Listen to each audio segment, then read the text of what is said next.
वेद प्रेमियों, सुधी श्रोताओं, संप्रति हम सब ऋग्वेद के चतुर्थ मंडल के 22वें सूक्त के 7वें मंत्र की व्याख्या में प्रवेश करने जा रहे हैं। मंत्र दृष्टा ऋषि वामदेव, देवता इंद्र और छंद त्रिष्टुप है। शीर्षक है नदियों द्वारा इंद्र की स्तुति। अब संबंधित मंत्र का सर्वप्रथम सत्स्वर पाठ हो जाए।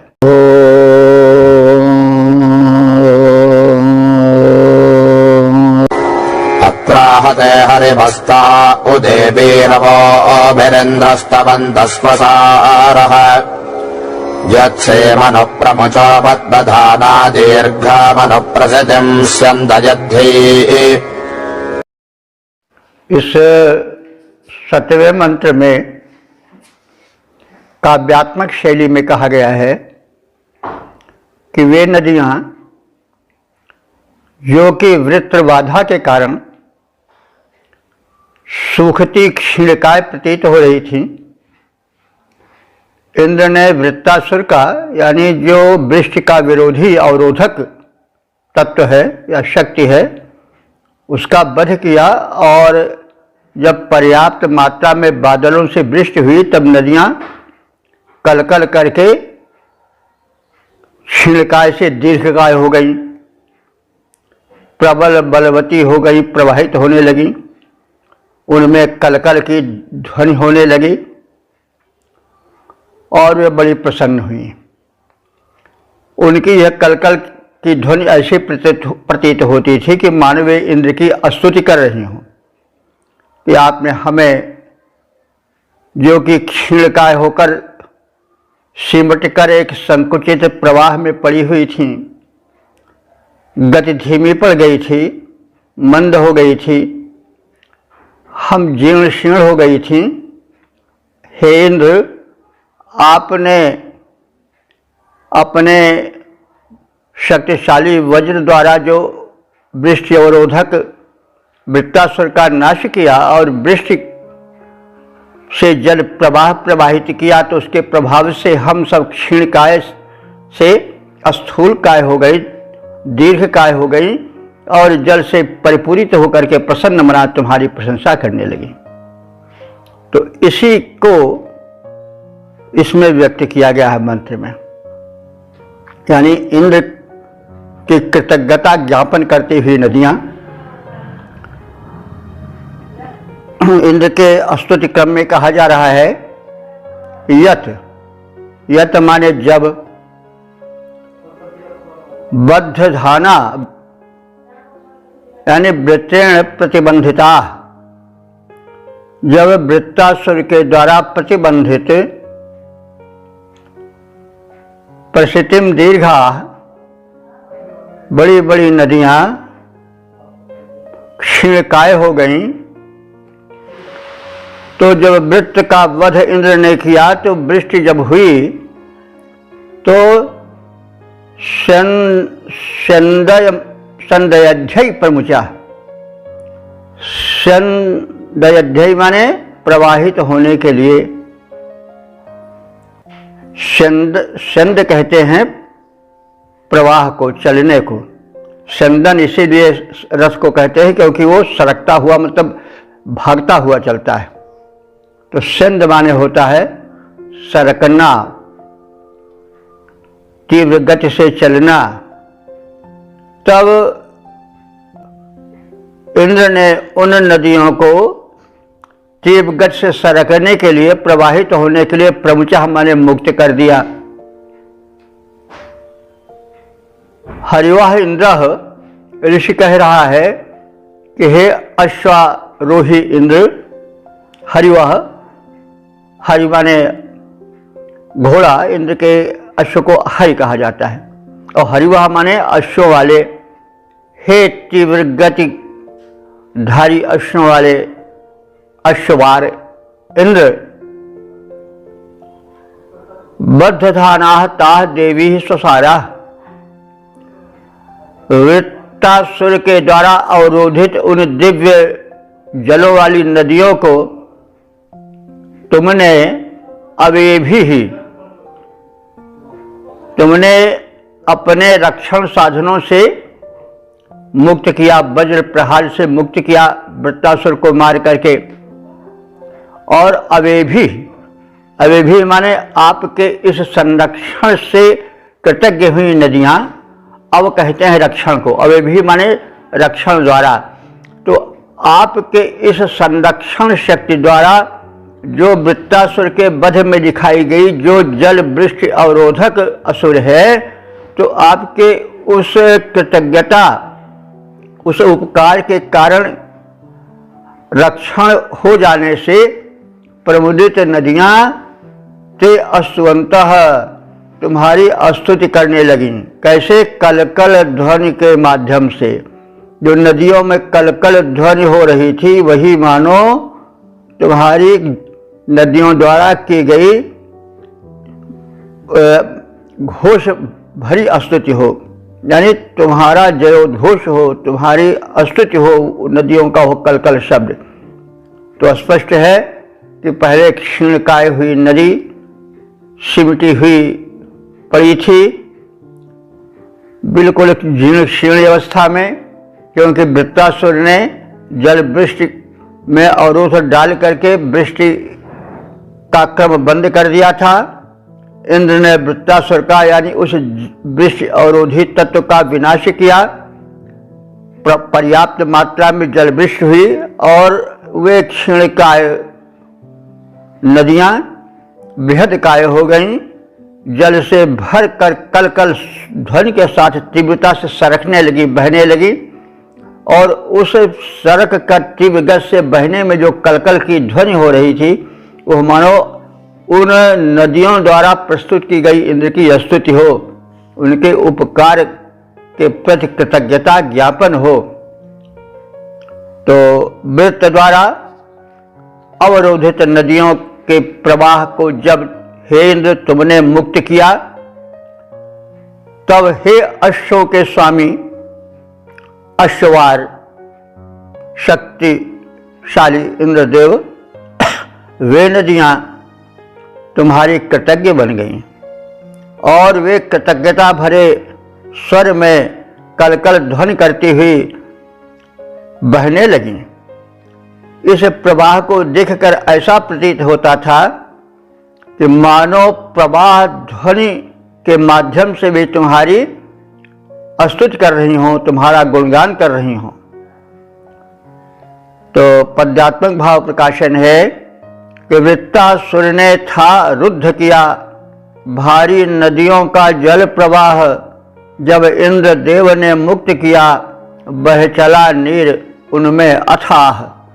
कल कल करती बह चली सकल इस भांति हुई शोभायमान, मानो प्रवाह ध्वनि के द्वारा करती हो इंद्र का यशोगान। ओ वेद प्रेमियों, सुधीर श्रोताओं, संप्रति हम सब ऋग्वेद के चतुर्थ मंडल के 22वें सूक्त के 8वें मंत्र की व्याख्या में प्रवेश करने जा रहे हैं। मंत्र दृष्टा ऋषि वामदेव देवता इंद्र और छंद त्रिष्टुप है। शीर्षक है इंद्र से यज्ञ में सोमरस पान का आग्रह। अब संबंधित मंत्र का सर्वप्रथम सस्वर पाठ हो जाए।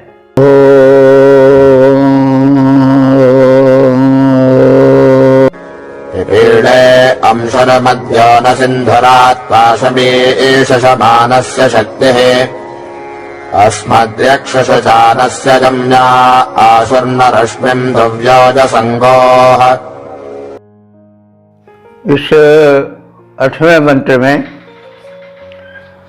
सोमरस प्रेमी इंद्र यज्ञ में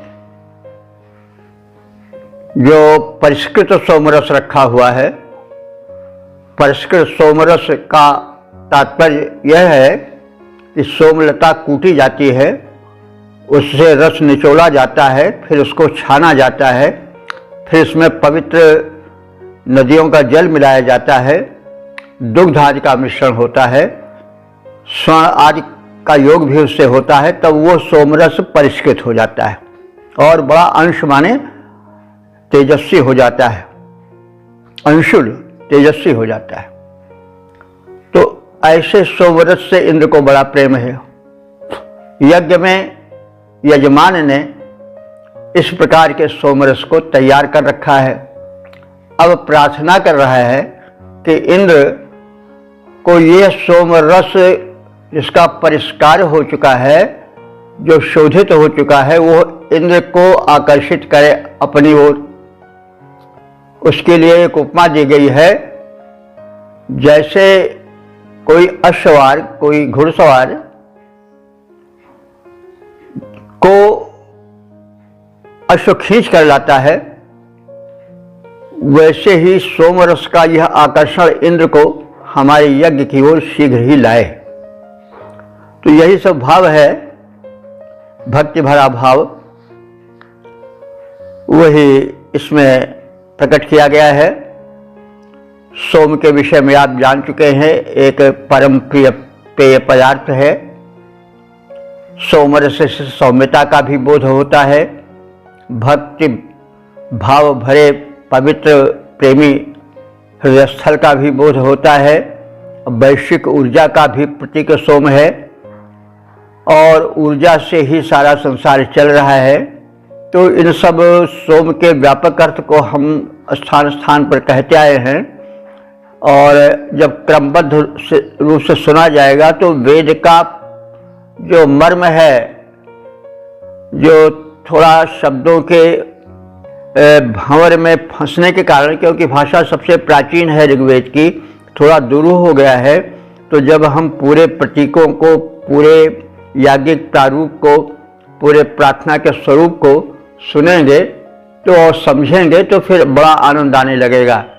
ऋग्वेद में काव्य का भी आनंद है, ऋग्वेद में दर्शन भी है, ऋग्वेद में जीवन को जीने की कला भी है, और इस प्रकार से हम जब पूर्ण रूप से श्रवण करेंगे, उसके प्रति प्रीति रखेंगे, तो अर्थ हमको सार्थक रूप में प्रकट होकर के हमारा पथ प्रदर्शन करेगा, हमारे दुख द्वंद्वों को, बाधाओं को हरण करेगा, इसमें दो मत नहीं है। तो इसी संदर्भ में कहा जा रहा है कि सोमरस शोधित होकर के तैयार है। सोम प्रेमी इंद्र को उसका आकर्षण यहाँ पर वरवश खींच कर लाए, और हमारे यज्ञ में आकर के इंद्र सोमपान करे।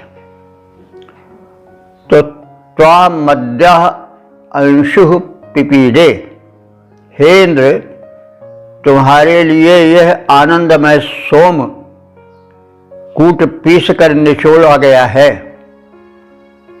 और सिंधु आयम्या, सिंधु माने होता है नदी, इसको हम समय समय पर कहते आ रहे हैं कि सिंधु का जो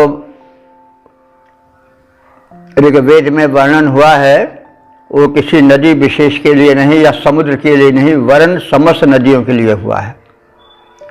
सिंधु का अर्थ होता है संध्यति इति सिंधु। संदित माने जो सरक करके चले, तीव्रता से चले, तो नदियां तीव्रता से सरकती हुई चली जाती हैं, इसलिए उनको सिंधु कहा गया है। तो सिंधु यद्यपि आजकल एक नदी विशेष के लिए जो पाकिस्तान में है प्रयोग होता है, लेकिन ऋग्वेद में लगभग सभी नदियों के लिए सिंधु शब्द आया है। सिंधु समुद्र के रूप में भी प्रयुक्त होता है, लेकिन समुद्र के अर्थ में सिंधु का प्रयोग अल्प है ऋग्वेद में। तो त्वा मध्य अंशु पिपीडे, हे इंद्र, तुम्हारे लिए आनंदप्रद सोम कूट पीस करके तैयार कर दिया गया है, रस निचोड़ा जा चुका है, और सिंधु आयम्या, उसमें नदी का पवित्र जल मिश्रित कर दिया गया है। आशु गोह तुवि ओजसम रश्मि नौ, तो आशु माने यह शोधित चमकीला सोमरस तुमको अपनी ओर वैसे ही खींच करके लावे जिस प्रकार से घोड़े की लगाम को घुड़सवार अपनी तरफ खींचता है, और फिर वह अश्व शीघ्र ही गंतव्य तक पहुंच जाता है। तो शमी शक्ति माने शत्रु शामक सोम की शक्ति। शमी माने शामक माने शांत करने वाली या नष्ट करने वाली। तो जो सोम की यह शत्रु शामक शक्ति है, वह शक्ति शशमानस से अस्मध्रक तेजस्वी अस्तुत इंद्र को हमारी ओर लाए। अब ये सब इंद्र के विशेषण हैं। शुशुचानस से माने तेजस्वी और शशमानस से माने अस्तुत्य, अस्मधुक माने हमारी ओर। तो इंद्र का विशेषण है वो इंद्र जो तेजस्वी है, अस्तुत्य है यानी अस्तुत्य के योग्य है, उसको हमारी ओर लाए। कौन लाए? यह जो तेजस्वी परिष्कृत सोमरस है। कैसे लाए? जैसे रश्मि यानी जैसे लगाम से उत्तेजित किया गया तीव्रगामी अश्व लाता है सवार को। तो हे इंद्र, तुम्हारे निमित्त हर्षप्रद सोमरस निकाल कर उसमें पवित्र सरिता का जल मिलाकर उसे शोधित किया जा चुका है। हमारे यज्ञ में अब तुम्हारे आने की आवश्यकता है। और जिस प्रकार घुड़सवार लगाम द्वारा नियंत्रित अश्व को गंतव्य की दिशा में शीघ्र ही ले जाता है, उसी प्रकार यह बलशाली सोम तेजस्वी और अस्तुत्य इंद्र को हमारी ओर हमारे यज्ञ में लाए। पद रूपांतरण है, हे इंद्र तुम्हारे हेतु सुरवर, हे इंद्र तुम्हारे हेतु सुखद यह सोम गया है निकाला, उसमें हम सबने है पावन सरिता जल को डाला। घुड़सवार द्वारा घोड़ा लाया जाता है जैसे, मेरी ओर सोमरस लाए इंद्रदेव को वैसे। तो सोमरस का आकर्षण इंद्र को हमारे यज्ञ में लाए, हमारा यज्ञ सफल बनाए। ओम वेद प्रेमियों, सुधी श्रोताओं, संप्रति हम सब ऋग्वेद के चतुर्थ मंडल के 22वें सूक्त के 9वें मंत्र की व्याख्या में प्रवेश करने जा रहे हैं। मंत्र दृष्टा श्री वामदेव, देवता इंद्र और छंद त्रिष्टुप है। शीर्षक है इंद्र से शत्रु बाधा हरण की प्रार्थना। अब संबंधित मंत्र का सर्वप्रथम सस्वर पाठ हो जाए।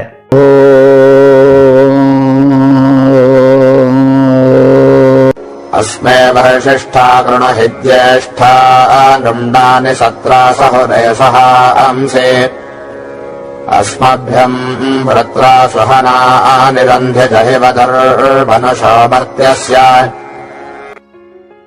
इस 9वें मंत्र में यह तथ्य उजागर किया गया है कि इंद्र जो सर्वेश्वर है, शक्ति का स्रोत है और शक्ति प्रदाता है, वह हमें आत्मबल दे ताकि हम शत्रुओं का संहार कर सकें। शत्रु चारों ओर है, जैसा हम कहते आए हैं कि व्यक्ति प्रत्येक क्षण चारों ओर शत्रुओं से घिरा रहता है। अरे जो हमें सताए वही तो हमारा शत्रु है। तो आधि व्याधि सब हमें सताते हैं, वो हमारे शत्रु हैं। हमारे कक्ष में जिसमें हम बैठे रहते हैं, लेटे रहते हैं, उसमें करोड़ों प्रहारक रोग के विषाणु कीटाणु भरे रहते हैं, बैक्टीरियाज जो देख नहीं पड़ते हैं लेकिन मौका पाते ही शरीर के भीतर श्वास के माध्यम से प्रविष्ट होकर के हमें कष्ट देने लगते हैं, रोग शोक जहर पैदा करके शरीर में।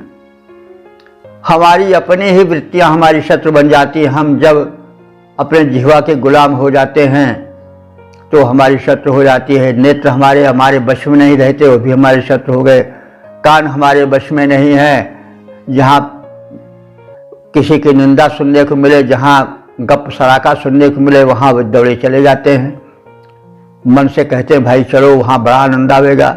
इसी प्रकार से दुर्वृत्तियाँ भी हमारी शत्रु हैं। तो अब ये तमाम शत्रु हैं। तो तुलसीदास जी ने इसी संदर्भ में कहा है कि हे भगवान, एक एक रिपु से त्रासित तुम जन राखे रघुबीर, अब मोहि देत दुसह दुख दारुण, मिल सब कसन हरहु भवपीर।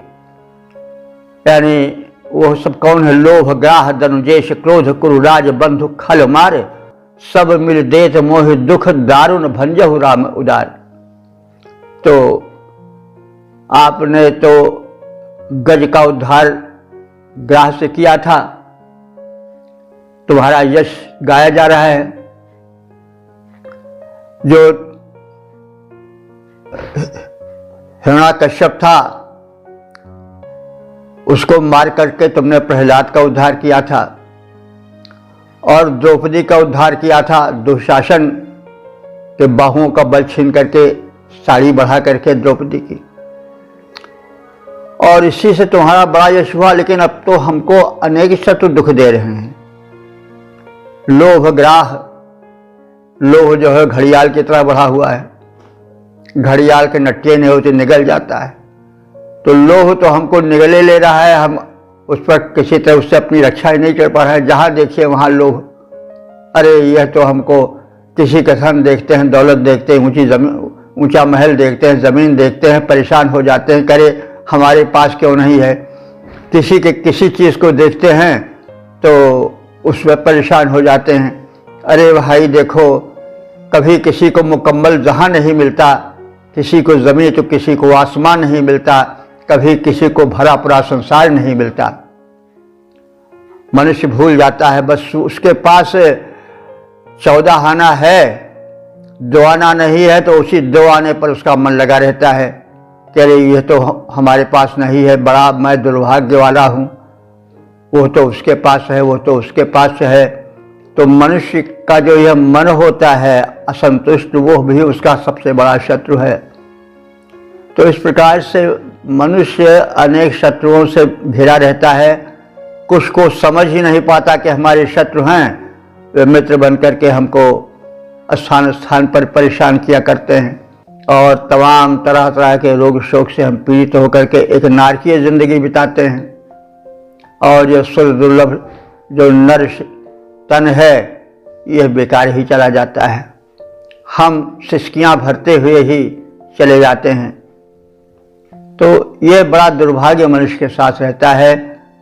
तो उसी संदर्भ में ऋषि उस परम शक्तिमान से कह रहा है कि आप हमारा उद्धार करो, शत्रु बाधाएं हरो।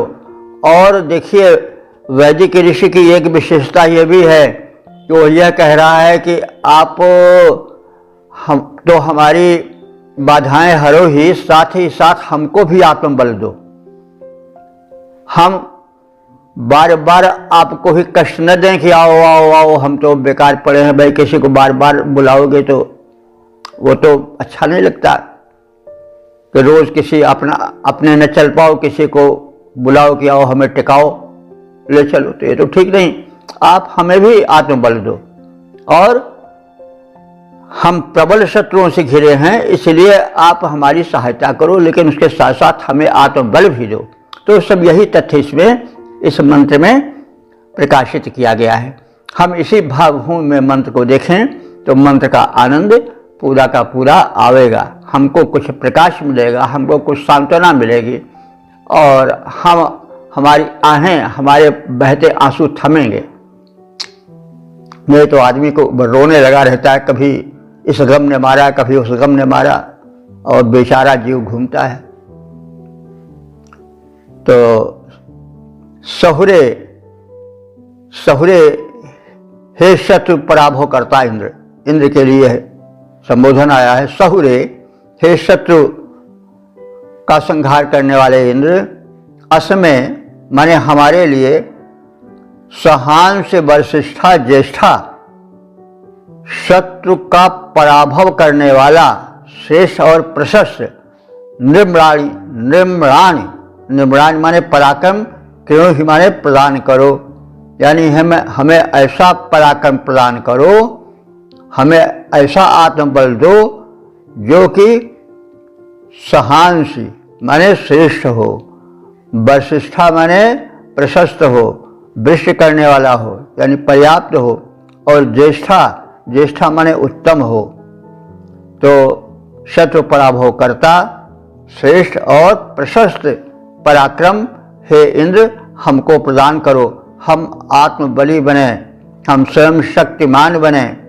असमभ्यम सुहनान वृत्ता रंधि, और इसके साथ साथ हमें जो अनेक वृत्तासुर घेरे हुए हैं, अनेक दुर्वृत्तियां घेरी हुई हैं, अनेक शत्रु घेरे हुए हैं, वृत्त माने शत्रु भी होता है, जो घेरा डाले पड़ा हुआ ही वृत्त है।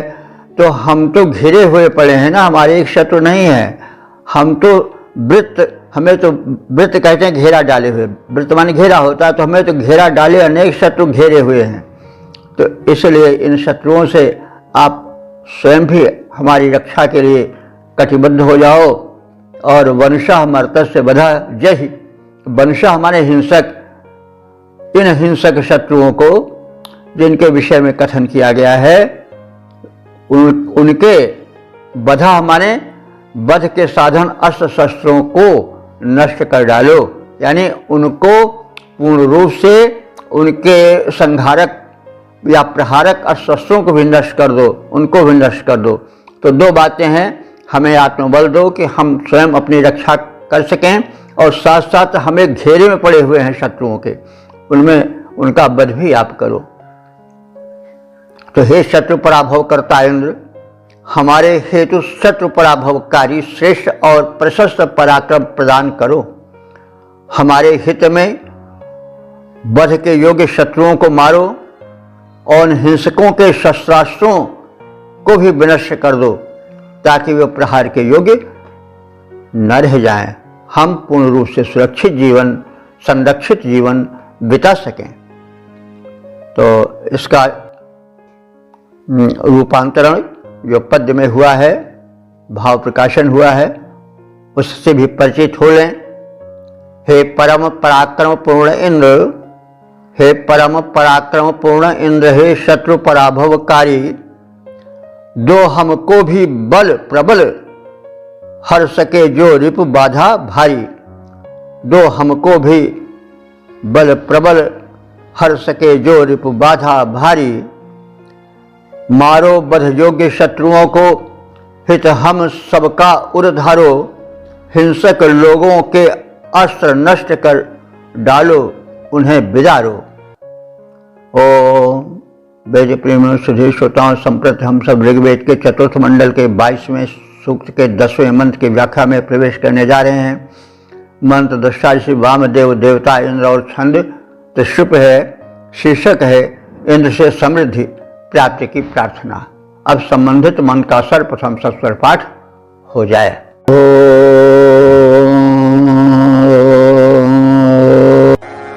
अस्माकमिच्छुषुणहित्वमिन्द्रास्मभ्यम् चित्राङ्कुपमाहि वाजान अस्मभ्यम् विश्वा इषडः पुरम् धीरस्माकम् समघवन्बोधिगोदाः।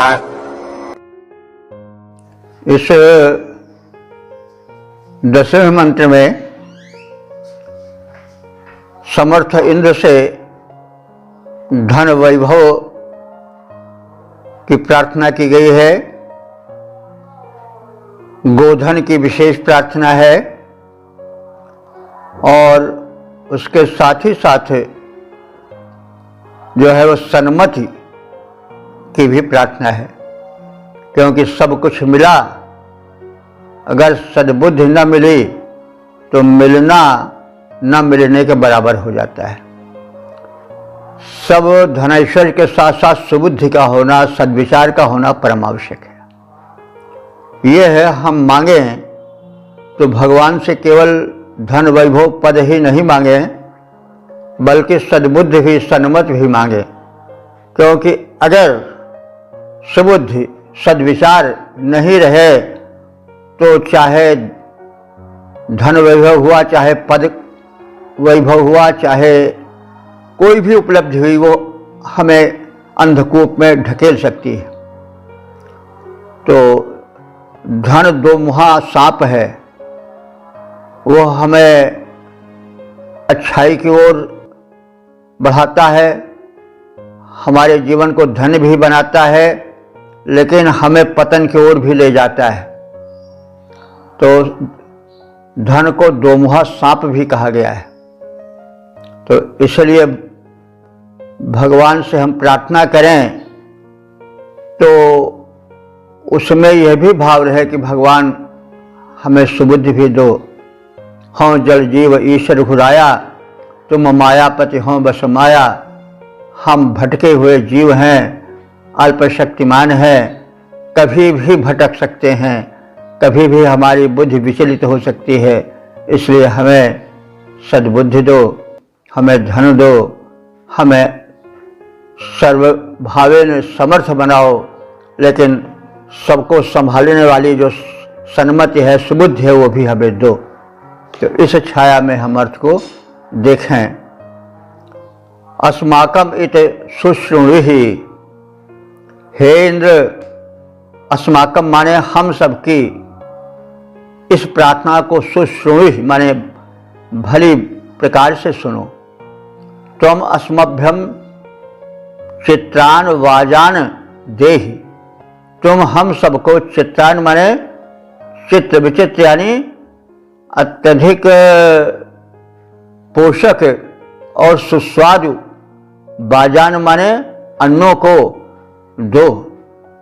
तुम हम सबको पोषक और भांति भांति के उत्तम अन्न को प्रदान करो। और अस्माभ्यम विश्वाह पुरंधि इष्ण, और हमें इसके साथ साथ संपूर्ण सद्बुद्धि इष्ण हमें प्रदान करो, हमें सद्बुद्धि की ओर प्रेरित करो। इशारा प्रेरित करना या प्रदान करना। मघवन, हे ऐश्वर्यवान इंद्र, गोदाह, हमें गोधन प्रदान करो, क्योंकि गोधन उस युग का सबसे बड़ा धन था। आज की तरह सिक्के के माध्यम से, चेक के माध्यम से पेमेंट नहीं होता था, वरन गायों के आधार से वस्तुओं का क्रय विक्रय होता था, विनिमय होता था। कोई वस्तु होती थी, सोना चांदी हीरा जवाहरात लेना होता था, तो निश्चित थी कि इतने गायों से यह चीज़ इतनी चीज़ मिल सकती है। तो जो बार्टर सिस्टम थी, माने विनिमय प्रथा थी, वो सिक्कों के माध्यम से ना हो करके उस समय विनिमय के माध्यम से चलती थी, और उसका मुख्य स्रोत साधन जो था वो गोधन था। तो इसीलिए गायों की पर्याप्त मात्रा में याचना की गई है और बड़ा महत्व दिया गया है। कोई रथ खरीदना हुआ, कोई वाहन खरीदना हुआ, तो उसकी कीमत गाय से ली जाती थी। यह रथ इतने गायों से मिलेगा। तो ये मतलब गोधन जो है इसलिए मांगा गया है, क्योंकि वैदिक युग का सबसे बड़ा जो प्रधान धन था वो गोधन था। क्योंकि गायें अपने में जीवन को अच्छी तरह से बिताने में व्यक्ति को समर्थ करती थी। गायों से दुग्ध मिलता था, घृत मिलता था, दही मट्ठे आदि मिलते थे, वे अपने में पूर्ण भोजन थे। और हवन कार्य भी, यज्ञ कार्य भी उससे चलता था।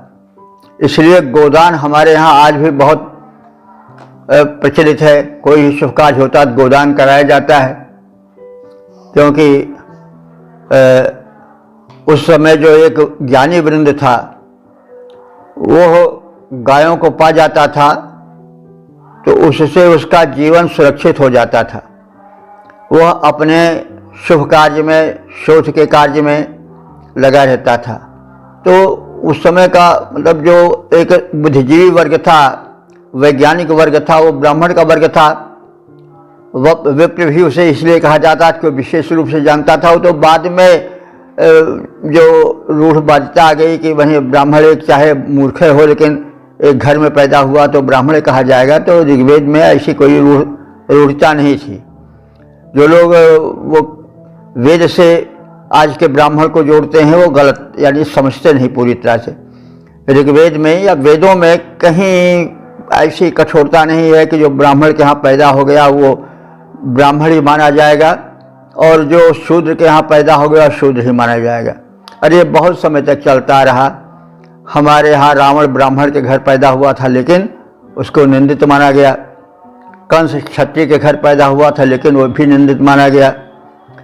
जो हमारे वेदव्यास जी हैं कृष्ण द्वैपायन, ये एक गोड़िया के घर जिसको कि लोग अच्छा नहीं मानते हैं, अधम जाति मानी जाती है, उसके यहाँ पैदा हुए थे।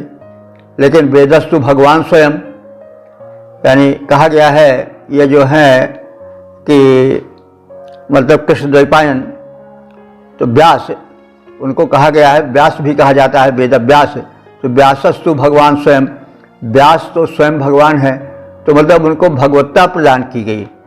तो ये तो बहुत बाद में रूढ़वादिता आई, द्वापर तक रूढ़वादिता नहीं दिखाई देती है। कलयुग में इधर जब ये आई उथल पुथल आई, तमाम परिवर्तन हुए, तो उसमें फिर समाज ने अपनी गति पकड़ी, उस गति में रूढ़वादिता भी आ गई और तमाम ऐसी बातें पैदा हो गई जिसको लोग गांठ बांधे हुए हैं और कहते हैं कि साहब ये धर्म ही खराब है। कुछ लोग ऐसे हैं, अज्ञानी कहिए या हठवादिता से प्रेरित कहिए, वे वेदों पर भी कीचड़ उछाल देते हैं, तो उनकी अज्ञानता या हठवादिता ही इसके पीछे है। ये तो भाई विकास क्रम में परिस्थितियों के कारण परिवर्तन आते गए और रूढ़वादिता आई, लेकिन वास्तव में हमारा जो मूल स्रोत है ज्ञान का, धर्म का, सनातन का, वह वेद है और वेद में कोई ऐसी बात नहीं है। तो वहाँ तो एक स्वच्छ पवित्र जीवन ही जीवन माना गया है और जो मेधावी है उसको सम्मान दिया गया, उसी को विप्र कहा गया। तो वही है। हाँ, तो गोदा पर बात आई थी। गोदा माने गायों के देने वाला, तो हमें गायें दो। तो इस प्रकार से गोधन अन्न धन यह एक पूर्ण जीवन का प्रतीक है। इनसे हम या उस समय के लोग जो थे वो एक समृद्ध और संपूर्ण जीवन बिता सकते थे। खाद्यान्न है अपने पास और गायें हैं, गायों से हम जो चाहते थे वो स्वर्ण रत्न खरीद भी सकते थे। तो इस प्रकार से हम उस समय के समाज को भी मंत्रों के माध्यम से जान सकते हैं। तो थोड़ा बहुत हम प्रकाश डालते चलते हैं कि ऋग्वैदिक समाज कैसा रहा होगा। तो लेकिन इसके पश्चात फिर आगे कहा जा रहा है कि अस्माकम सुबोध, इतना सब होते हुए भी हमको आप सन्मति का धन दो, क्योंकि सुबुद्धि यदि नहीं रही, सद्विचार नहीं रहे तो फिर पतन में भी विलंब नहीं लगता। धन जो है वो पतन का कारण बन जाता है। तो इसलिए हे भगवान, हमें सब कुछ देने के पश्चात सद्विचार भी दो, सुबुद्धि भी दो, श्रेष्ठ मानसिकता भी दो। तो हे इंद्र, हमारी प्रार्थनाएं अच्छी तरह से सुनो तथा अनेक प्रकार के अन्न हमें प्रदान करो। हमारी ओर संपूर्ण ज्ञान को प्रेरित करो। हे ऐश्वर्यवान इंद्र, हमें गायें प्रदान करो और हमें मेधा संपन्न करो, सद्बुद्धि से युक्त करो। पद्यात्मक भाव प्रकाशन है। सुनो हमारी विनती विधिवत इंद्र देव भगवान, सुनो हमारी विनती विधिवत इंद्र देव भगवान। अन्न अनेक भांति के हमको कृपया करो प्रदान, दो संपूर्ण ज्ञान हम सबको, मेधावी बन जाएं।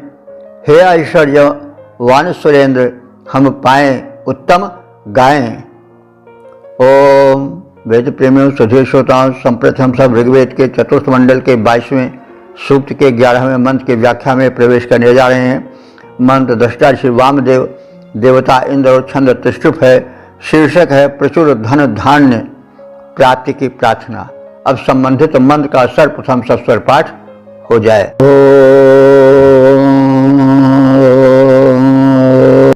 नोष्ठुत इन्द्र नो गृणान इशं दरित्रे नद्यो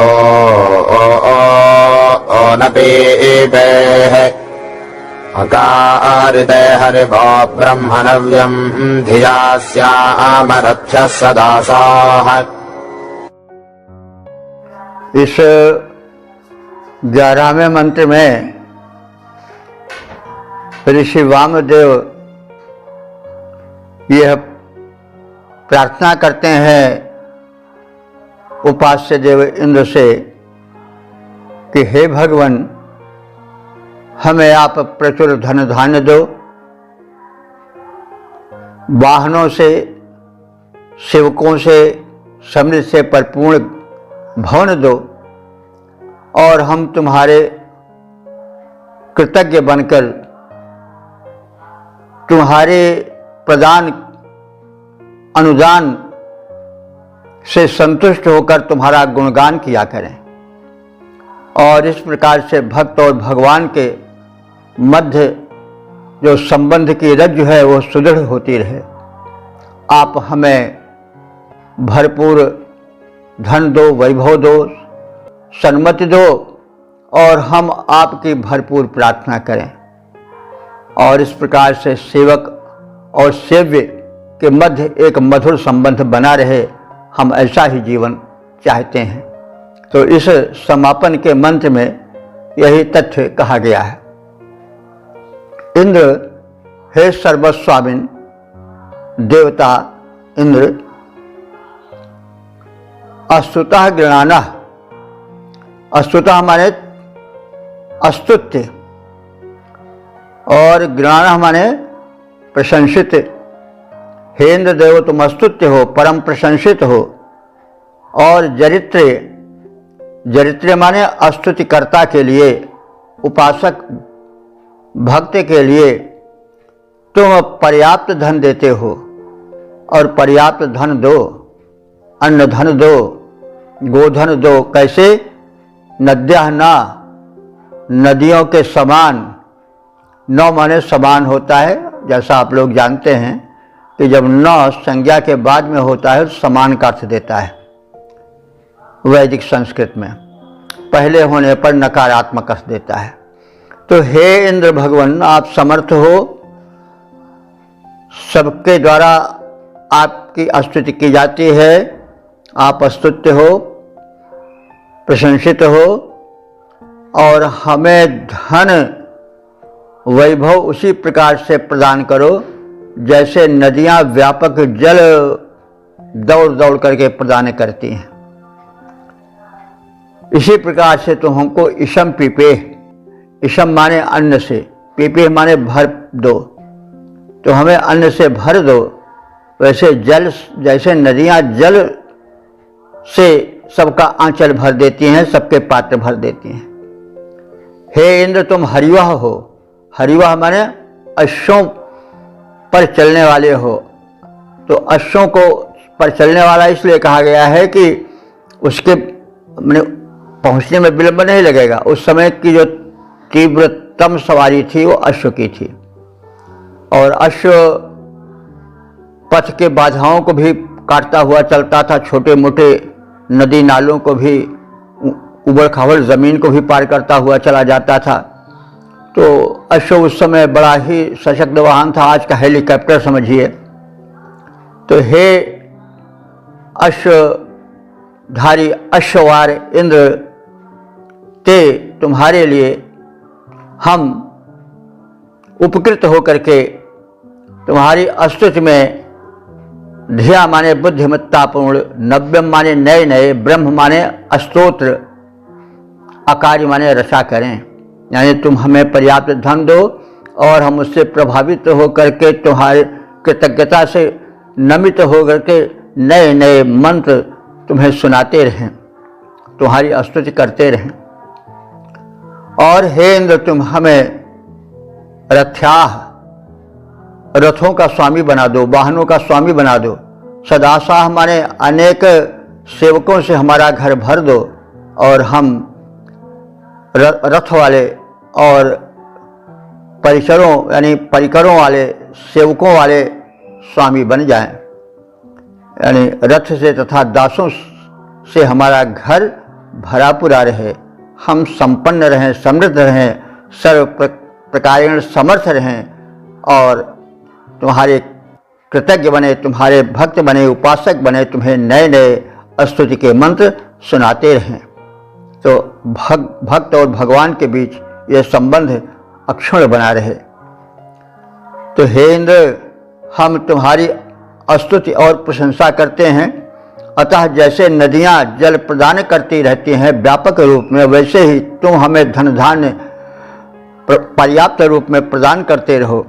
हे अश्ववान इंद्र, हम तुम्हारे निमित्त नए नए स्तोत्रों को अपनी बुद्धि से रचकर प्रस्तुत करते रहें, तुम्हारी प्रार्थना करते रहें, अपने हृदय की कृतज्ञतापूर्ण भक्ति भाव को प्रकट करते रहें और उसके बदले में तुम हमें रथों तथा दासों का स्वामी बना दो और हमें कृतज्ञ बना दो। हमारे और तुम्हारे मध्य का संबंध इस प्रकार से सुदृढ़ बना रहे। तो पद्यात्मक भाव प्रकाशन है। हे नाथ, तुम्हारे गुण गायक तुम हमें अन्न धन दो वैसे। हे नाथ, तुम्हारे गुण गायक तुम हमें अन्न धन दो वैसे। जलराशि अपार दिया करती बह बह करके नदियाँ जैसे। हम रचे नए स्तोत्र तुम्हारी सेवा में अंतर्यामी, उसके प्रभाव से दासों और रथों के हम होवें स्वामी। इस प्रकार से हमने इस चौथे मंडल के 22वें सूक्त का समापन वाला मंत्र का संक्षिप्त शब्दार्थ भावार्थ आदि जान लिया। तो इसमें 11 मंत्र थे, 11 की व्याख्या हो चुकी है। अब तक जो हम इस व्याख्या के मार्ग पर बढ़ पाए हैं उन मंत्रों की संख्या हो गई है 3263। ये परम पिता परमात्मा की अनुकंपा है, वेद भगवान की दया दृष्टि है कि उन्होंने हम सबको इस योग्य बनाया, इस परिस्थिति में ढाला कि हम ऋग्वेद के एक तरफ से 3263 मंत्र की व्याख्या कह सुन चुके हैं। तो अब इस सूक्त के संक्षिप्त भाव को भी जान लें। इसमें इंद्र की स्तुति की गई है, उनके शुभ कर्मों का कथन किया गया है, उनकी स्वागत सामग्री नैवेद्य आदि जो विशेष रूप से सोम रस से संबंधित रहता है उसके प्रस्तुतिकरण का कथन है। इंद्र की संरक्षण शक्ति का, उनके प्रबल पराक्रम और प्रताप का भी कथन है।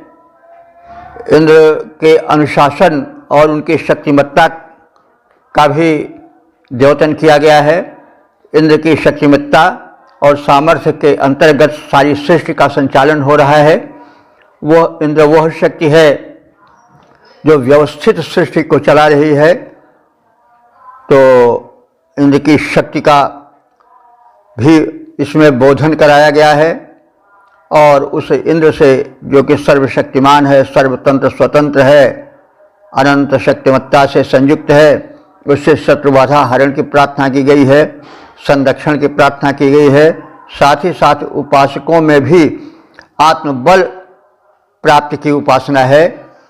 जो ऋषि है वो यह नहीं चाहता कि बार बार भगवान ही को पुकारें, वही आवे तो हमारा काम बने, नहीं, हम में आत्मबल आवे, हम स्वयं इतने समर्थ हों कि शत्रुओं से डटकर उनका सामना कर सकें, चाहे जिस कोटि के शत्रु हों, भीतर के बाहर के, उनसे हम निपट सकें और उन पर हम जय प्राप्त कर सकें। लेकिन शत्रुओं की संख्या अनंत है, तो उन सब के नाश के लिए इंद्र जो कि सर्वशक्तिमान है उसके सहायता की आवश्यकता है। इसलिए ऋषि उनसे भी पुकार करता है कि वे साथ में सहायक बने रहें। तो हम में आत्मबल आवे, हम स्वयं अपनी रक्षा अपने आप भी करने की स्थिति में रहें, साथ साथ हमें उस परम देव की कृपा दृष्टि की भी आवश्यकता है, क्योंकि शत्रु इतने हैं कि उनसे अकेले निपटना सामान्य मनुष्य के लिए संभव नहीं है। तो इस प्रकार से इंद्र की प्रार्थना की गई है और उनसे प्रचुर धन धान्य समृद्धि, वाहनों पुत्र परिजनों से भरा पूरा परिवार मिलता रहे, समृद्धि छिड़कती रहे, इसकी भी याचना की गई है। तो जैसा हम सब जानते कहते सुनते आए हैं कि वैदिक ऋषि एक संतुलित जीवन चाहता है, उस जीवन में भक्ति भाव भरा हो और लेकिन अकिंचन भक्ति न हो, समृद्ध जीवन की भक्ति हो, समृद्ध जीवन हो, भरा पूरा परिवार हो, सुबुद्धि हो और आस्तिकता हो तथा लोकोपकारी भावना हो, धन संचय हो लेकिन वो देने के लिए हो।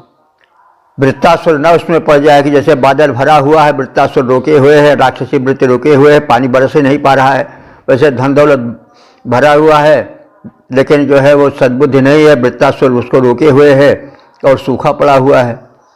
तो कहें ऐसी जिंदगी न हो, हमारा समृद्ध जीवन हो, प्रदायक जीवन हो, बरसाऊ बादल की तरह जीवन हो और इस प्रकार से हम एक समृद्ध और संतुलित जीवन बितावें, यह वैदिक ऋषि का संदेश है और इसी की आवश्यकता है। आज विश्व इस असंतुलित जीवन का शिकार है, उसका एकांगी दृष्टिकोण उसे खाया जा रहा है, समाज को खोखला कर रहा है, राष्ट्र में और विश्व में अशांति फैला रहा है।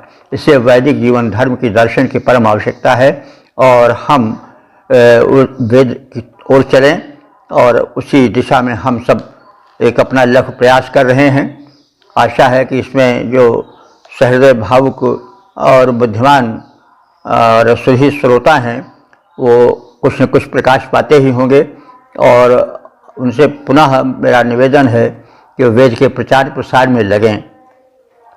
ओम सर्वे भवन्तु सुखिनः, सर्वे सन्तु निरामयाः, सर्वे भद्राणि पश्यन्तु, मा कश्चित् दुःखभाग् भवेत्।